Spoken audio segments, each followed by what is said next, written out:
कोटा जिले में पूरे सावन माह और उसके बाद भादों में बारिश ने ऐसा कहर मचाया, किसानों के अरमान पानी में डूब गए। खरीफ फसल की बुआई के समय लगातार बारिश होने से कोटा जिले में खरीफ की बुआई के आधे रकबे में भी फसलों की बुआई नहीं हो पाई। बाद में भारी बारिश से खेत जलमग्न हो जाने से कोटा जिले की दिगोद, पीपलदा, लाडपुरा, कनवास व रामगंज मंडी तहसील के कई गांवों के खेतों में पानी भरने से सबसे ज्यादा नुकसान सोयाबीन व मक्का की फसलों में हुआ है। सोयाबीन में तो 80% से ज्यादा नुकसान हुआ है, वहीं मक्का में 60 से 70% नुकसान हुआ। वहीं उड़द, मूंग व धान की फसलों में भी नुकसान हुआ है। सबसे ज्यादा नुकसान दिगोद व पीपलदा तहसील के गांवों में हुआ। खेतों में पानी की निकासी नहीं होने से धान की फसल में ब्लास्ट रोग लगने से फसल को काफी नुकसान होने की संभावना है। भारतीय किसान संघ हाड़ौती किसान यूनियन के पदाधिकारियों के अनुसार कोटा जिले में फसल खराबे से करीब 300 करोड़ रुपए का किसानों को नुकसान हुआ है। किसान संघों का कहना है कि सरकार ने अतिवृष्टि से के सर्वे की बात कह रही है, लेकिन मैदान में तो कोई दिखाई नहीं दे रहा। वो अलग बात है कागजों में सर्वे हो रहा हो। किसान संघों ने आरोप लगाया कि पिछले साल के फसल खराबे का मुआवजा तो सरकार ने अभी तक नहीं दिया है।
कान का पानी को निकास सके घनश्याम जी? कौन है निकास कौन है? कारण कहीं में पानी न निकल पाको। ड्रेन की खुदाई कौन है? अच्छा, ड्रेन की खुदाई के लिए आप कहाँ गया था?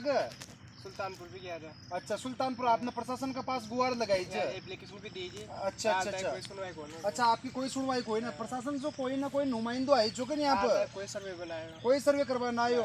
आज भी बाकी जो किशोरपुर आता है वही पानी पर हुई है। बरसात ने 4 दिन हो गया, रुक गया जाता है खेत खाली है। तो ये तो किसानों के ऊपर बहुत बड़ी दोहरी मार्च। किसान कहीं कर पाओगे साहब? किसान तो कहीं भी न कर पाओ। किसान के ऊपर बहुत बड़ी मजबूरी है। तो किसान तो मर चुके हो, किसान करोगे कहीं 2-2 बार सोयाबीन बोदी, फिर भी उनको बावजूद भी कहीं भी नहीं बचे किसान के पास। 0/0 से किसान तो खत्म हो गया। और किसान के तई कोई मदद करवा लो, कोई इच्छा भी कोई न। सरकार जी, सरकार का कोई आदमी आए नहीं आपके पास? कार्य आपके पास कोई न कोई। कोटा जिले में इस वर्ष भारी बारिश होने के कारण किसानों को काफ़ी नुकसान हुआ है। 50% ज़मीन अधिक बरसात के कारण बुआई से वंचित रह गई और जो 50% ज़मीन में जो बुआई की थी उसमें सोयाबीन लगभग 80% ख़त्म हो गई है।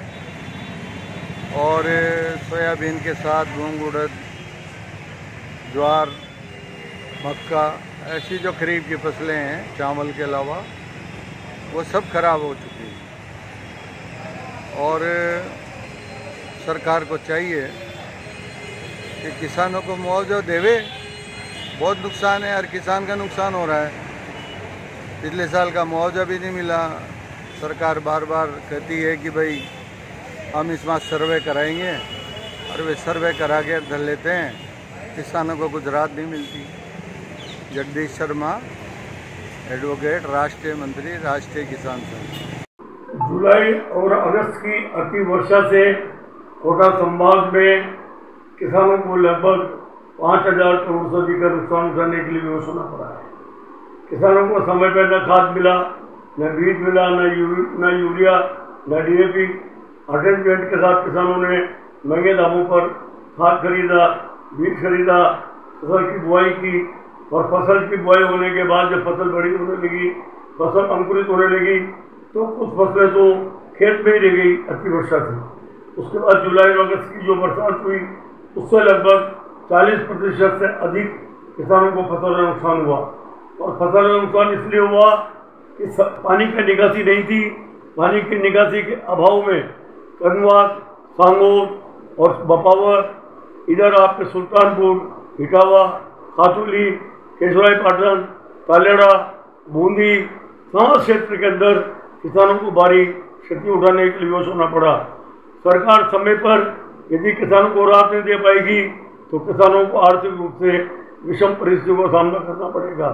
हाड़ौती किसान यूनियन तमाम किसान संगठनों के साथ लेकर सरकार से आग्रह करती है कि तुरंत 72 घंटे के अंदर किसानों को क्षतिपूर्ति का मुआवजा मिलना चाहिए।